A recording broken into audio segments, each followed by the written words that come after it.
lovely people, welcome back to Lily White Lane. I hope that you're all having a really good Tuesday and week wherever you are in the world and whatever you are planning to get up to, and you're all very welcome along to a different kind of video. I'm going to be ranking every single Spurs player listed in the squad for the 2024-2025 season from worst to best, going through every single player, explaining why I've put them where I have, and discussing what that player brings to the club, what they don't bring to the club, the positives, the negatives, all of that good stuff. But before we delve into it, can I ask some massive favours of you guys? If you haven't already, can you start things off by smashing that subscribe button, give it a rocky right hook, hit that like button as hard as you possibly can, as it hugely helps us out in the YouTube algorithm. Destroy that notification bell so you'll be let know and notified every single time we upload a new piece of Spurs and football content. And once you're done abusing all the buttons on the channel, be sure to comment all of your fantastic thoughts and opinions down below. I will be very happy to discuss and debate them. Without further ado, enough faffing about, let's get cracking with this knacking 1 to 25, starting off with the worst player in my opinion for the 2024-2025 season. I have gone with Timo Werner. Yes, I'm already stirring the pot. People like Timo Werner, but people like Coldplay and voted for the Nazis. You can't trust people, you know what I mean? Timo Werner, he's an attacking player whose worst attribute is putting the ball in the back of the onion bag.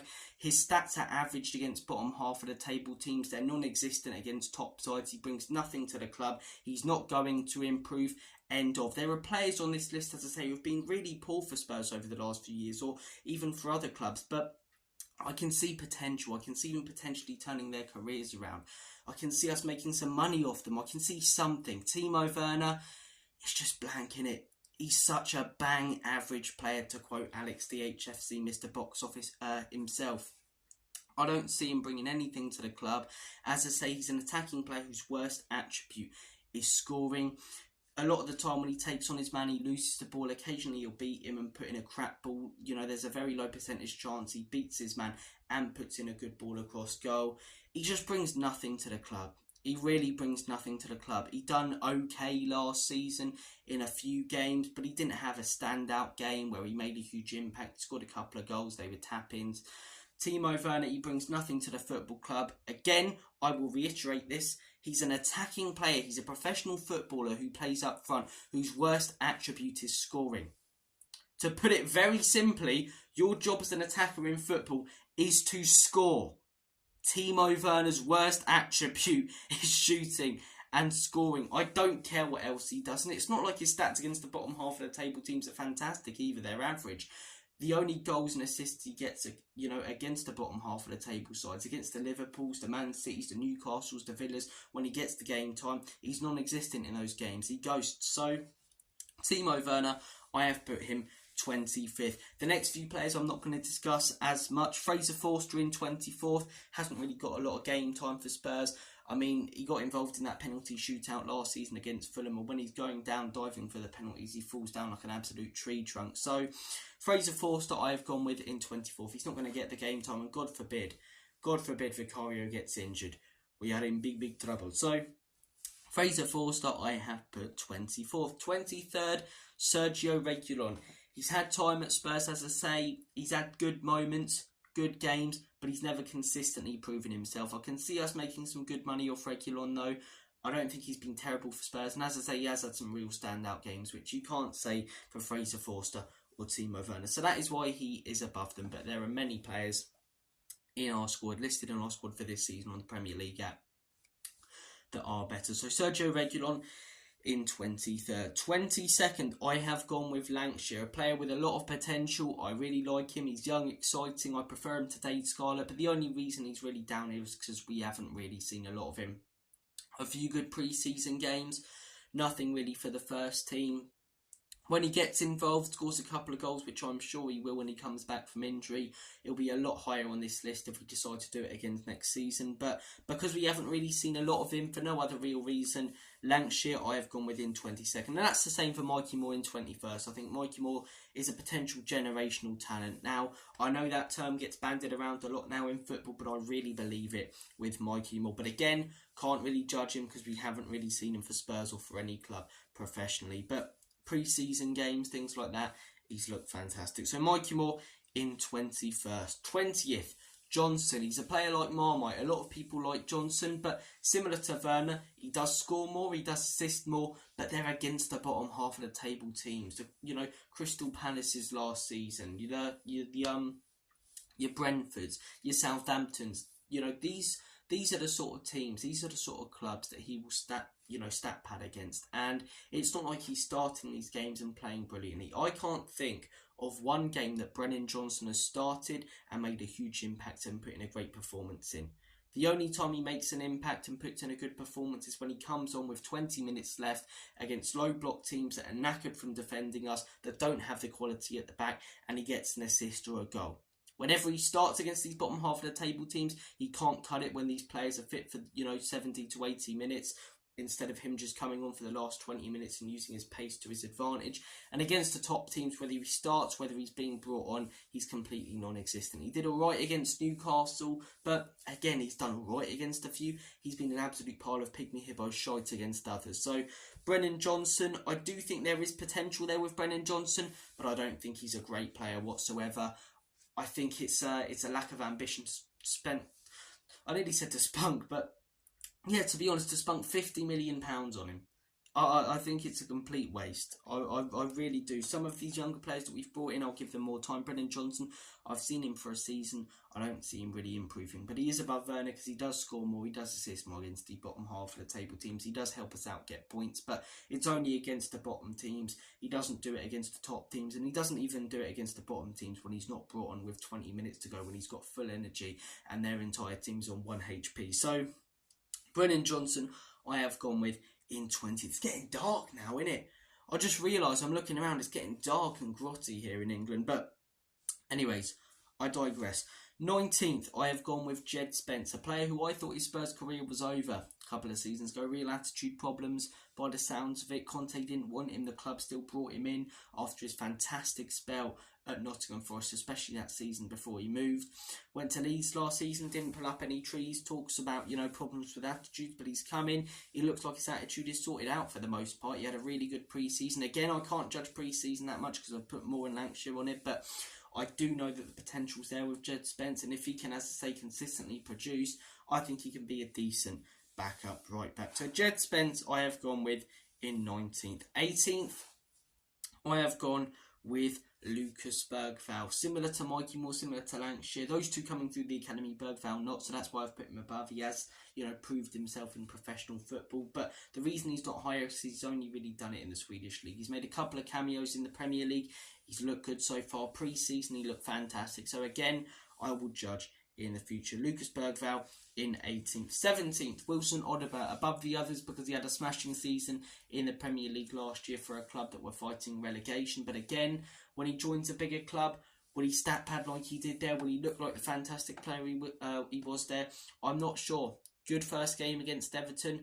Horrendous, second game against Newcastle. I'm not going to say I want the boy out and completely turn on him, but I said when we made that signing, bring in Wilson Odobert, bring in Archie Gray, who we'll get to later in this list, but also bring in the proven and quality players for the now to go alongside them, because we're taking a gamble on these players. And if it goes Pete Tong, if it goes tits up, where's the quality to improve us for the now when the manager's saying he wants us to contend for a league title now? So Lucas Bergvall, sorry, not Lucas Bergvall, Odobert, I forget his first name, Wilson, like like Friday night dinner, that was a horrendous voice crack, but Wilson Odobert, I have put in 17th. 16th, Richarlison, the pigeon himself. I don't get fans who stand over this. Oh, pigeon, he does a pigeon celebration, he does a pigeon celebration, Richarlison, prue, blood, prue, and all of that bollocks. It really grinds my gears in. These Twitter stan accounts that love Richarlison. He's an average player. He had one good spell at Spurs last year. He done alright at Everton, but he didn't necessarily pull up any trees. And he won't at Spurs either. He's got a bad injury record. He's not good enough. Brutal. He's above the rest because he did have that spell. He did have those 10 games where he smashed it last season. Last season was better, but he's ridiculously injury prone. He's Brazil's number 9. I don't give a toss. I don't give a monkey's what he does for Brazil. I care about Spurs.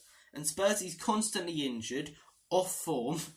You know, and when he does play, missing big opportunities like that first game against Leicester where we could have won it with that header. But yeah, Richarlison, I've gone with in 16th. 15th, Archie Gray, similar to what about he's higher than the academy lads because he has proven himself in professional football. He smashed it. A lot of people say, oh, it's the Championship, and yes, it is a big jump up, but in terms of physicality, the Championship is a tougher league when it comes to that, I would say, than the Premier League. So Archie Gray, I've gone with in 15th. Out of all the young players we've brought in alongside Bergville, I say those two are the ones who could really turn out to be brilliant. So Archie Gray in 15th.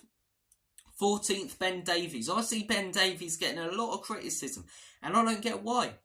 Dyer, fair enough, but when people talk about Deadwood, Dyer, Sanchez for years, Davies, hang on a second. Davies is someone who is never going to get you a 9 or 10 out of 10 display, right? But he is Mr. Consistent. He is Mr. Reliable. Every time he plays for Spurs, you're pretty much guaranteed a 7 out of 10. Is that necessarily good enough for where we want to be, contending with the top sides? No. But is he a lot better than a lot of these other players? And am I happy to keep him on right now as a backup? Yes. I think Ben Davies is a decent player. I think he's quite consistent when he plays. And I don't get the constant criticism for him. So Ben Davies, I've gone with in 14th. 13th, Radu Dragusin. Not his fault, hasn't really had the game time at Spurs, but when he has, he looked really good. Yes, our high line was completely exposed and cut apart. You know that Dua Lipa song, one kiss is all it takes, one pass is all it takes with our high line. You know what I mean? Works 60% of the time, every time. So, Radu Dragusin, as I say, it wasn't necessarily his fault we conceded those goals. He put in some great tackles. Last 2 games of last season, Sheffield, United, you can't really judge him on that performance. But the Man City performance, although we lost, I thought he looked fantastic. Yeah, when he has gotten the game time, he's not looked okay. He's looked really good, but he hasn't really got the game time, which is why he doesn't go above the rest of these guys. 12th, I have gone with Bissouma. It's really annoying with Bissouma because I think it's a work ethic problem in there as well, I really do. He can be a quality player, but he's spent 2 years now and 3 games into this new season, so we're heading into his 3rd season at the football club. And in my opinion, he hasn't had more than 15 good games. He had that spell last season where he was phenomenal. It was like he had super glue on his boots at the beginning. But then he got that red card and it all went Pete's on for the rest of the season and he was crap. He had about maybe 4 or 5 decent games the season before, and he's had 1 so far this year. 15 good games out of all the games that he's played and all the game time he's had at Spurs isn't good enough. Is he capable of producing brilliance? Yes. But is he consistent? No. Which is why I wanted us to go out there and bring in a number 6. But for some reason, our manager thinks we just need 2 8s. 2 8s who aren't consistent. So Bissouma, I have gone with in 12th. 11th, Bentancur. Bentancur doesn't go higher because of injuries. Because in terms of actual performance, when I watch this guy, the way that he plays, I think he's better than Bissouma. I really do. I think he's a really talented box-to-box midfielder. And it's frustrating, as I say, that he keeps getting injured. But that does play a part. It's not necessarily his fault. But that's why he's not higher on this list for me. 10th, Pape Matar Sarr. A lot of Sarr disrespect so far this season. Again, like other players, like Ben Davies, for example. He's younger, so he's still got more potential than Davies Sarr. But is he, going to be the type of player we want starting games if we want to be contending for titles and with the top sides? No. But is he, a good squad player to have around? Is he a young player who can still develop? And is he a player who's pretty consistent for a majority of the time? Yes. I think for a majority of last season, for a few games towards the end, he wasn't quite up to the standard. But for a majority of games last season, I thought Sarr looked really good. I thought he was really consistent, putting some great performances, scored a couple of massive goals as well. I really like Pape Matar Sarr. I really do. I think he's got potential, and I'd like to have him at the club. Not necessarily starting games. I think we need a better player in the starting 11. But in the squad, on the bench, I think he's a good player to have. I do think he's a good squad player to have. Not squad players like Johnson, Werner. Squad players like Sarr I'll take all day long. So Pape Matar Sarr I have put in 10th. 9th, Udogie. Had injury problems towards the end of last season, so he missed out. Towards the end of last season, second half of last season, I don't think he was up to the standard he was in the first half, which is why he's not higher. But we know what he can produce. Again, he's young, had his injury problems, which is why he hasn't quite been up to the standard at the beginning of this season. But again, I think he's a physical quality player. I'm not a fan of inverted wing backs, but he's the type of player you'd want. That physical, strong guy who's also got pace.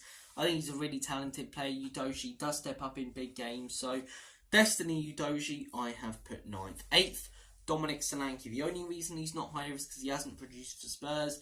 Next season, if we do this list, I'm sure he'll be higher. He's a player who I think will turn out well. I've criticised a lot of our business this summer. I think we needed a number 6 and a quality winger and all of these extra signings in positions of priority. But I see a lot of people criticising Solanke. I like him. Yes, he's technically only had 1 or 2 really good seasons, but they're his most recent seasons. I think he'll produce for Spurs once he comes back for injury. I think he fits into this system that I'm not a big fan of really well. So I think Dominic Solanke will turn good. I think he will come good. I think it's a good signing. And again, he's higher than the rest of them because he's consistently produced in the Premier League. I think he got 20 or something goals, which, playing for Bournemouth, no disrespect to Bournemouth, is fantastic. So Dominic Solanke I've gone with in 8th. 7th, Kulusevski. My biggest problem with Kulusevski is when he plays on the right wing, he can really be a one-trick pony. But put him in that number 10 position, put him in that false 9 position, he's quite consistently good in my opinion. He gets a lot of slack, and yes, he deserves it sometimes. Yes, he does deserve it sometimes for losing the ball in stupid positions and slowing play down. And, you know, when he's on the right wing, you just know that he's going to cut on the inside because he doesn't know how to use his right foot. But Kulusevski, as I say, yeah, I think he's better than a lot of the other players on this list. He does step up in big games. Got us that draw last season, and Man City was man of the match in that game, in my opinion, and plenty of other games. So Kulusevski, I'm going to put him in 7th. I think he can be absolutely brilliant. He does step up against a lot of the top sides, not just the bottom half of the table sides, which I've criticised players like Johnson and Werner for.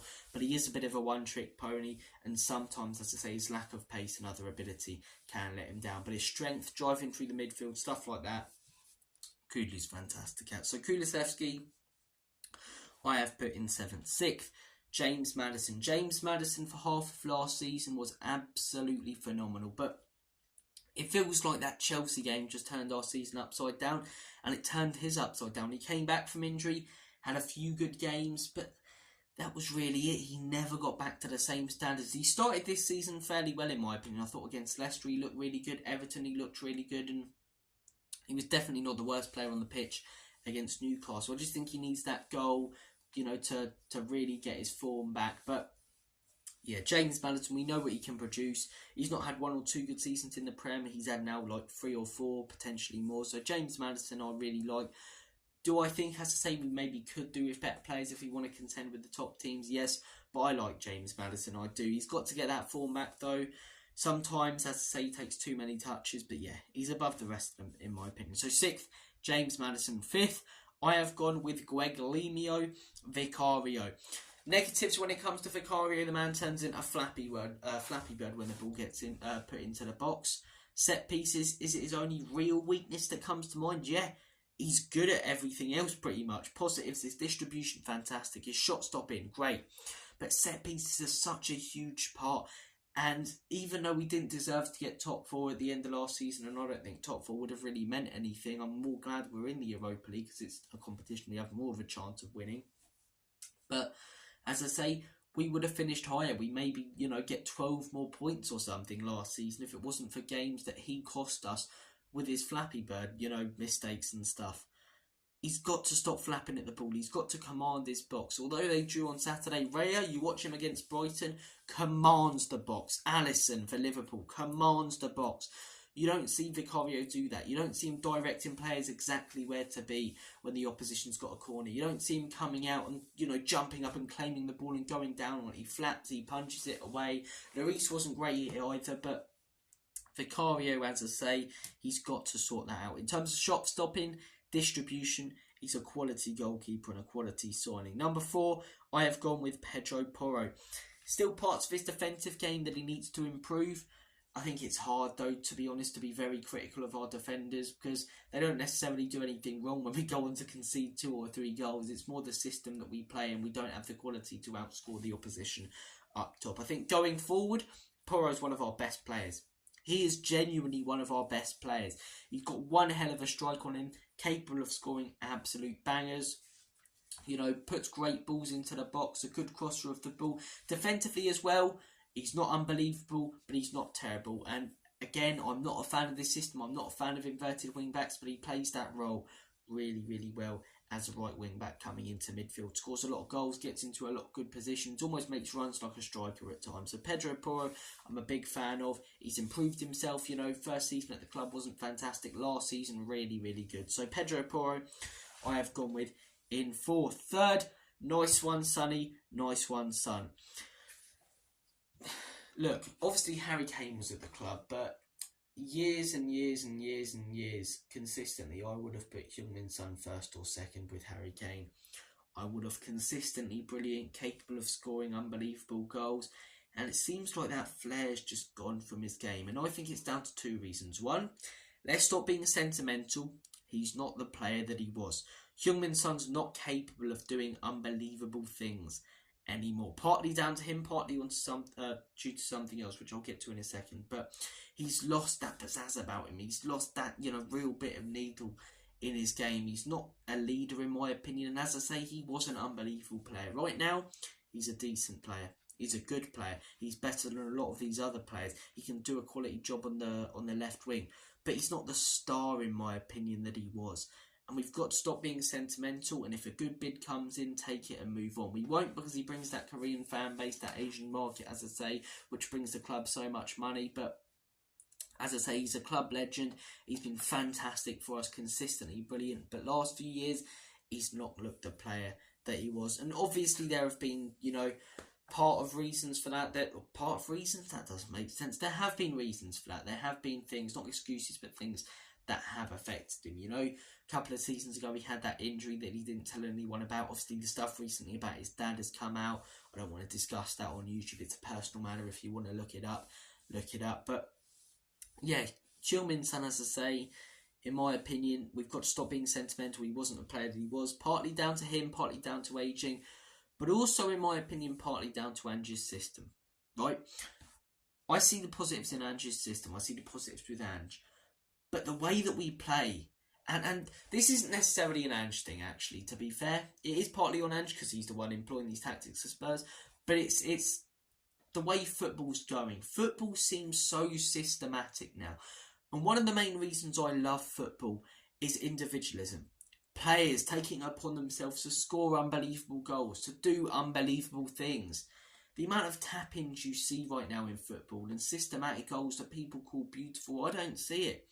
Because we made 5 really, really good passes through the middle and on the wings and played through them. I don't see that as a special or beautiful goal. What I see as a special or beautiful goal is a player taking a couple of fantastic touches and rifling one in from outside the box, or curling one into the top corner, or doing a Rabona or some sort of skill. Individualism is one of the big reasons why I love football. And a lot of managers such as Ange Postecoglou, mainly Pep Guardiola, he's the one who's brought it to the Premier League, but not Jurgen Klopp, Pochettino, those sort of managers, because they're more about attacking in transition. But managers where it's all about dominating possession, scoring the perfect goal, Ange Postecoglou, Pep Guardiola, and players from Spurs and Man City still score unbelievable goals. But you watch so much of their play and people call it beautiful and fantastic, and yes, it works. And if you have the best players, and maybe if we had the best players and we were top of the league winning trophies like them, I'd enjoy it like those Man City fans are. But I just find football nowadays so systematic.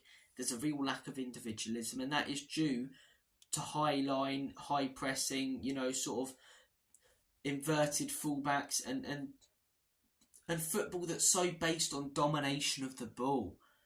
Domination of the game, control. That's not what football's about. For me, football's about doing unbelievable things with the ball. Football is, unbelievable goals. That's what football is. My dad, who used to watch Match of the Day and stuff in the 80s and 90s, more so in the 90s, but has said, every single weekend goal of the week would be an unbelievable finish. You don't really see as many unbelievable goals anymore. I mean, look at the Euros, for example. Don't get me wrong, there were some absolute belters, but where's the Rabona? Where's the bicycle kick? Where's the, dink over the keeper from ages away? Where are the unbelievable goals? They're not as existent anymore in football. They're still there, but they're harder to find because football now is so systematic. Football is so, tactical now. And it frustrates me. It grinds my gears in. And Ange Postecoglou is partly to blame for that. And he's partly to blame because of that as to why Son's lost his flair. So many times where Son used to on the edge of the box, take a touch and rifle one into the back of the bag. He doesn't do it anymore, partly because he's not capable like he was before, but partly because he's being told by the manager to not do that, to just take on his man and play it across goal, to keep control of the ball when he's running forward, to slow down, let other players get forward. So Heung-min Son I've gone with in 3. I digressed a little bit there, but it's something that grinds my gears. In 2nd, I've gone with Romero. Do I think he's a world-class player? Some people say he is. No. The Leicester game showed that. Newcastle game showed that. Lack of discipline showed that. Yes, he is a world-class player for Argentina, but not for Spurs. But is he a quality defender? Yes. And yes, we concede a lot of goals, but a lot of them aren't down to him. A lot of the goals we concede is down to the system that we play. It's about outscoring the opposition. And you can have, William Saliba and Gabriel and the Arsenal defence. You could have the Man City defence, the Liverpool defence in this team. We'd still be conceding loads of goals because we don't have the quality up top to outscore the opposition, and because we're playing a line on the halfway line. We're playing a line on the halfway line. So, look, Romero, you can't criticise him for a lot of the goals we concede sometimes. He loses concentration, he lapses in concentration, his man marking and awareness isn't there, but he's aggressive, Romero, and a lot of people don't like that, but I'll take the yellow card every few games because it shows that he cares, it shows that he wants to be there, it shows that he wants Spurs to succeed, coming into midfield. At times it's stupid, but I'm not that fussed about that, coming into midfield and sprinting across the pitch to put in a tackle and stick one on the opposition. He's a real throwback to old school footballers, proper hard man. People said it about Weebier. Romero, if anyone should be captain, it's him. It's him, in my opinion. He's a quality defender. He's capable, as I say, of putting in unbelievable tackles. Positional awareness needs to get a little bit better when we're playing this high line, but that's nitpicking. It really is nitpicking, as I say. We concede so many goals, but barely any of them are his or the defence's fault. Christian Romero, I think, is a fantastic player, a quality centre-back, and I'm glad that we've got him. Number 1, he's only had 1 season at the club, but for me, he is the perfect defender. Mickey van der Ven. He is unbelievable in this system, and oh boy, do we rely on him in this system. And we saw that on the weekend. Playing a high line without that recovery pace, it destroys us, and it will destroy us if we continue to do it. But I also think Mickey van der Ven's doing unbelievable in the system where he constantly has to sprint back and use his pace far too much. How would he do in a more defensive system? I don't want us to park the bus, but could park the bus? I don't want him to park the bus, but could you imagine how good of a player he would be under Jose Mourinho or Antonio Conte? He'd be even better than he was right now. Again, I'm not saying I want us to play that football, but Mickey van der Ven, he's such a complete footballer. His recovery pace is phenomenal. I don't think this system works anyway, but if we didn't have Mickey van der Ven last season with his recovery pace for the time that we did, we would have finished mid-table. All you have to do is look at the results when we didn't have him compared to when we did. It's night and day. He's a quality defender. He's incredibly quick, as I say. His tackling is so precise. He's positionally aware. He rarely gets caught out. Apart from that Isak goal that Newcastle scored last season when we went to St James's Park, I can't think of many goals that are his fault or that he's even played a part in conceding. He's such a quality defender. I'll criticise Ange Postecoglou for accepting mediocrity this summer and a lot of the players that we've brought in, but he took the gamble on a fair few youngsters last season. Some didn't work out, in my opinion, Brennan Johnson, but some did. Udogie, Vicario, but especially Mickey van der Ven. He's a complete defender, in my opinion.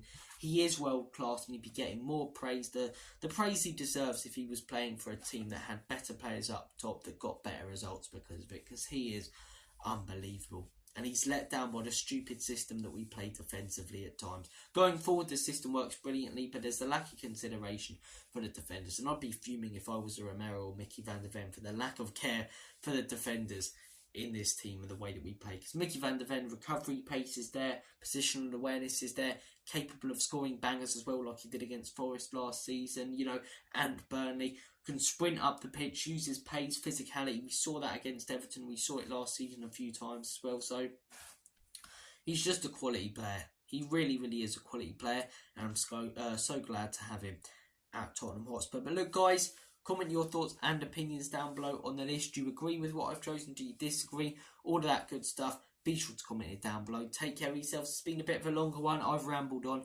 You guys have been awesome. I've been Robbie from Lily White Lane. Take care of yourselves. All the best. And as always, come on you Spurs. Enoch and Levy out. In Big Ange, we trust. I've been saying, I'm not sure anymore. The system confuses and frustrates me. So we'll leave it on a come on you Spurs. Take care, guys.